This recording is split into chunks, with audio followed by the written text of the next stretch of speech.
This is the most dangerous archaeological site in the world. If I walked through there, I might not be coming back today. Over there is a cave, and it's an ancient crematorium. There's a real powerful energy here. This is a giant stone carved jar, and it was carved here thousands of years ago by ancient people as part of an ancient funerary burial practice. It's absolutely fascinating. Nobody knows who these people were, but they left thousands and thousands of these stone jars all across the plain of jars. And today I'm going to be exploring some of the most important sites here. We're going to be exploring an ancient crematorium, an ancient quarry, and we're going to be talking about these funerary jars. What the ancient people did here is no less awesome than the pyramids of Giza. Now, unless you know Laos, you've probably never heard of the Plain of Jars, which I think is a terrible shame, because the history here is absolutely fascinating. I'm going to be exploring the impact of the American secret war against communism in this area of Laos. This is the most dangerous archaeological site in the world. It's littered with bombs. The security of all Southeast Asia will be endangered if Laos loses its neutral independence. Its own safety runs with the safety of us all, in real neutrality, observed by all. I want to make it clear to the American people and to all the world that all we want in Laos is peace, not war. A settlement concluded at the conference table, and not on the battlefield, not on the battlefield, not on the battlefield.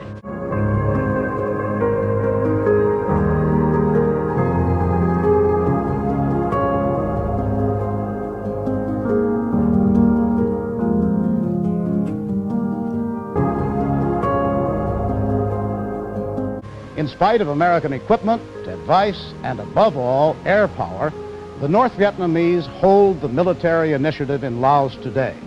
The United States is said to be flying an average of 500 air sorties a day, sometimes as many as 20,000 a month against targets in Laos. The North Vietnamese have just retaken the strategic Plain of Jars. Much of the early fighting took place on the Plain of Jars, but in the 1960s, most of them bore the scars of modern war. This is all nicely cut grass, and then you see here, that's not cut at all. So all this has been cleared previously of bombs. They found 120 something bombs here, but if I ventured into this grass here, I could blow up. I'm not exaggerating in any way. If I walked through there, I might not be coming back today. So that's how crazy this place is. It's just so bombed. There are 85 known sites where there are between 1 and 400 of these amazing ancient stone jars. But we can only go to a handful of these sites because the rest of them are absolutely littered with bombs. This whole area here was a battleground. You can see the high points here. All the jars are found in high areas. Unfortunately, high areas are good strategic points for war, for battle. And you can see here, look, it's absolutely terrible. Look at this. This is a jar. This is an ancient stone funerary jar. This would have been so important to the people that carved it. And I'm not anti-American. I must say this. I am not anti-American. I am anti-war. Look at this. Absolutely destroyed. And unfortunately, we're going to see many of these jars destroyed today. Anyway, enough of that sad history, although it is going to be intertwined with this video because I can't help it. But enough of that for now. So why are these jars here? What do we know about them? What do we know about the people that carved them? Well, for a start, over there is a cave. And it's an ancient crematorium. And we're going to go and have a look at that now. As I walk to this cave, just look here. Look at this huge bomb crater. It must be at least 15 meters wide, at least. It's absolutely huge. I can't imagine the size of the bomb that made that. I have no idea, but it must have been huge. So here is the ancient crematorium. It's absolutely fascinating.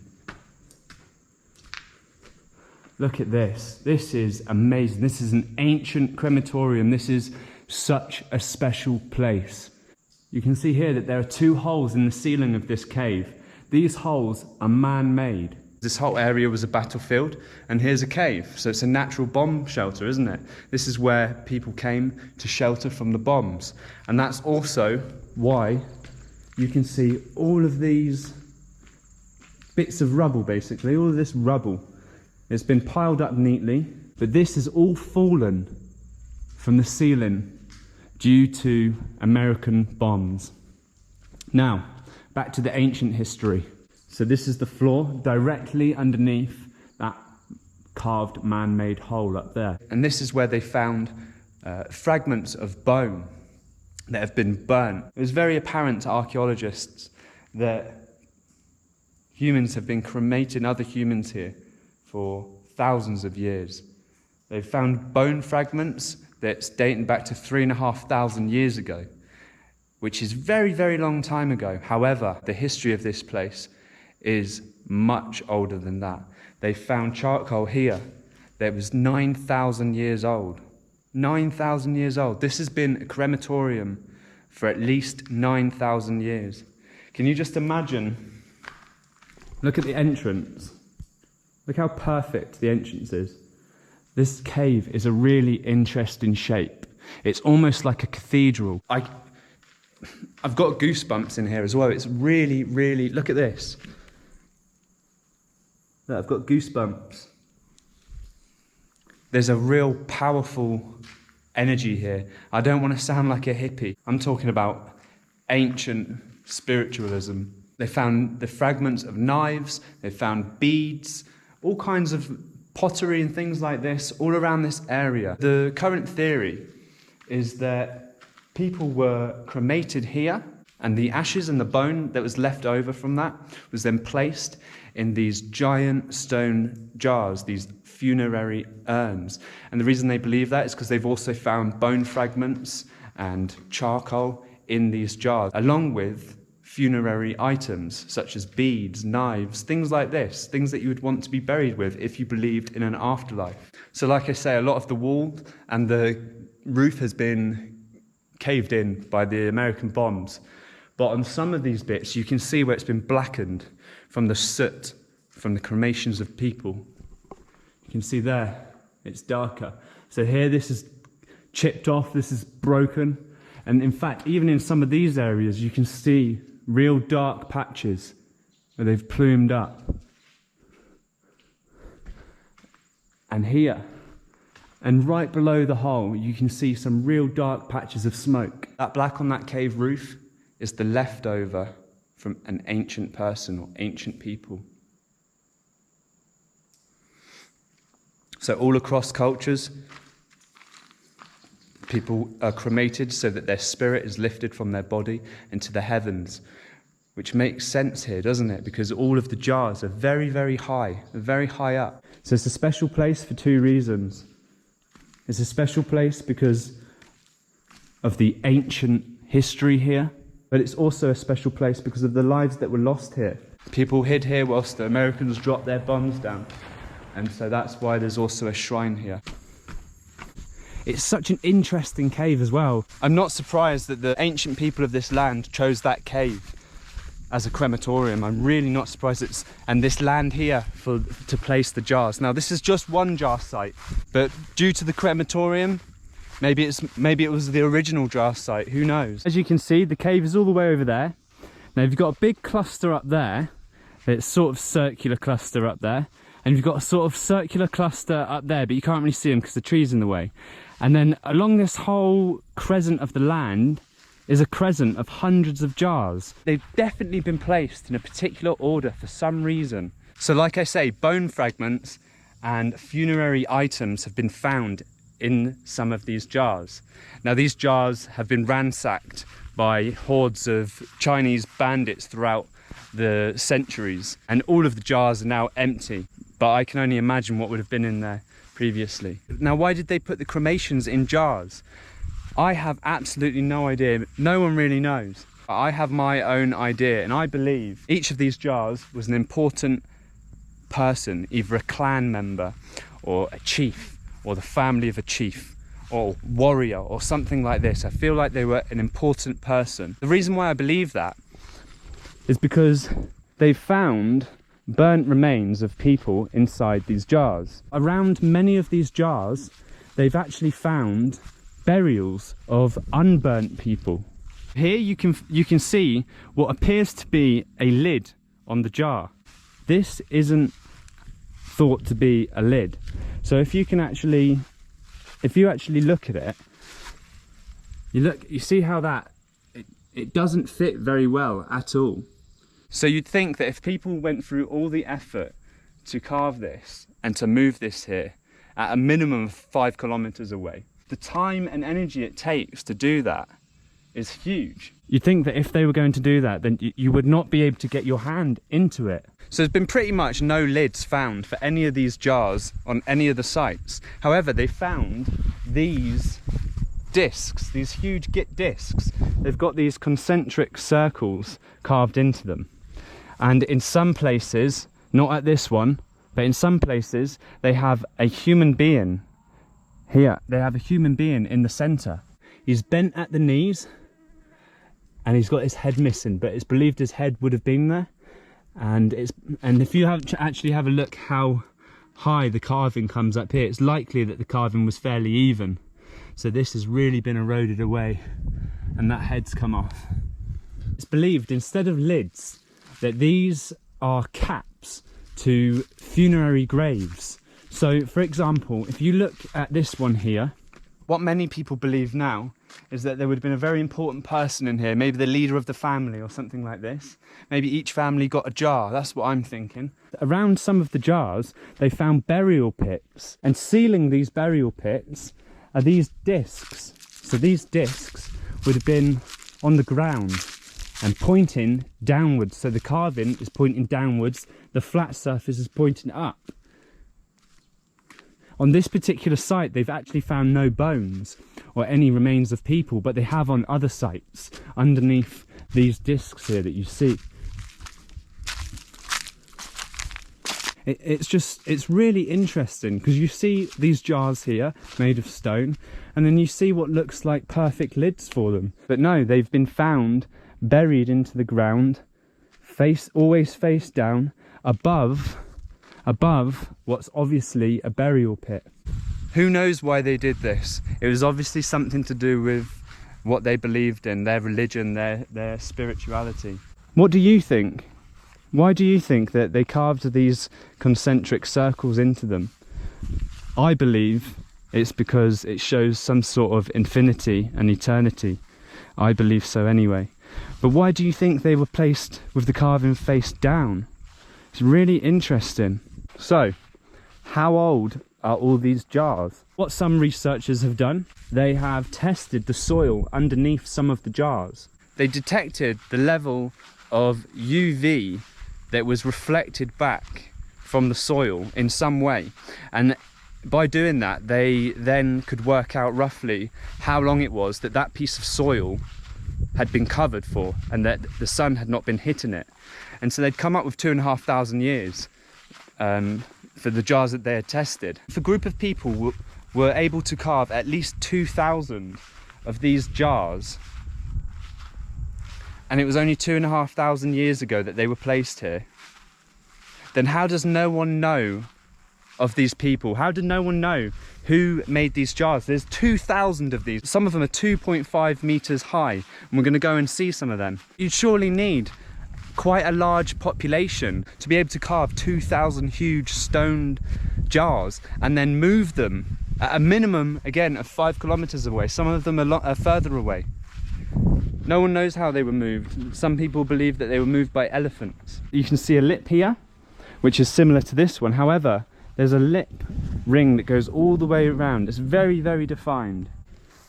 And then you've got these here. Look, this one's completely different. Right next to it, this one is flat. You can see here they've carved slight lip into here. But it's nothing like this one. Nothing like this one. It's completely different. This one is completely flat. Again here, lip. This one's been blown up. And they're all different shapes and sizes as well. Like, look at this. This one's a really small one. Got some small ones here. If you look at the pyramids, look at the first pyramid that they have found, you'll see that it's smaller and it's of a different design to the last pyramid that was built, which is much larger. And you can see how they progressed in their skills of pyramid building. And I think you can kind of see that here as well. Look at the size of this one. It's absolutely huge. Look at that, it's massive.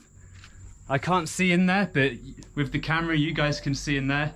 But you can see how huge this one is and how defined this lip is. Look at how much time, look at how deep this is, and look at how much time it would have taken to carve this lip compared to this lip, compared to this lip.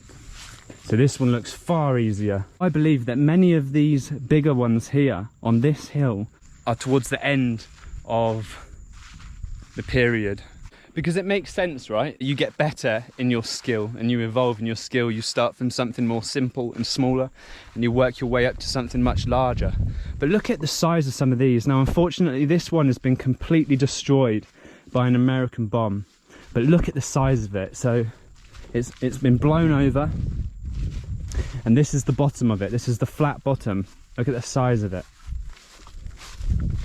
You just see parts of it have just been blown over, and it's from this bomb, this huge bomb crater. You can see how it's destroyed so many of these jars, some of the real huge jars as well. And what's quite interesting about this particular cluster of jars is that there's still trench lines here. This was a strategic position here, and this would have been the gunnery, and you can see all the way around here.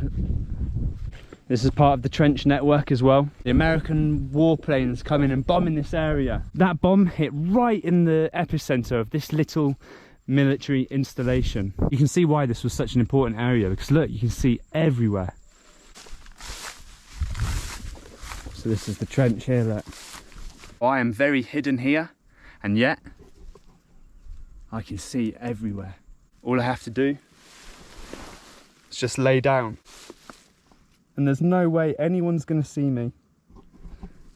Really, really interesting.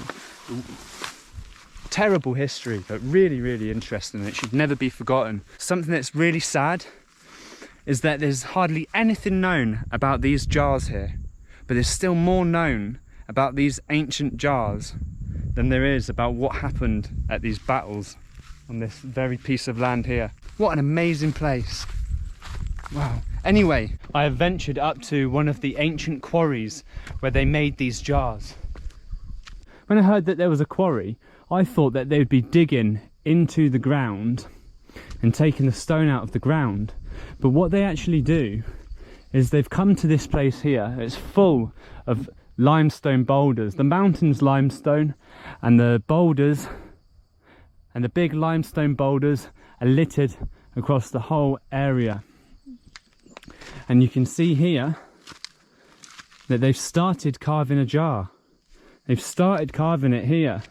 It looks like it's in the mountain, but it will be separate. It'll be one solid piece. And you can see here that it's not very deep. Not very deep at all. This one was not finished. This is not completed. Nobody has any idea why. It's just the way it is. I wonder why. Maybe it's because this bit had broken off. Maybe they gave up on it. So I'm going to keep walking up to the top, because apparently there's also a North Vietnamese secret tunnel up there, left over from the war. Oh wow, look, here's another one. This is another jar. See, this one has actually broken. This has not been completed. The way that they built these, basically they found a boulder, they then squared off the boulder, which is why quite a lot of them look quite square in shape. They squared it off. That was phase 2. Phase 3 was hollowing it out, and you can see here the chisel marks, the chisel dentations all in there. And this is how they've made it. This is how they chisel it away, like this. But I think this is one of the most, I think this is the most dangerous part of it. I think this is the riskiest part of the actual carving. because they're actually hollowing out. So if there's any cracks or anything, like a crack there, this wall is much thinner. You see this crack here? There could have been cracks going all the way around here. There's a crack here. You can actually tell there's a big fault line there. So it looks like what happened was they were chipping away somewhere here. Chip, chip, chip, chip, chip. And it broke off and this whole area just came off. It's really interesting. I think this is why this one hasn't been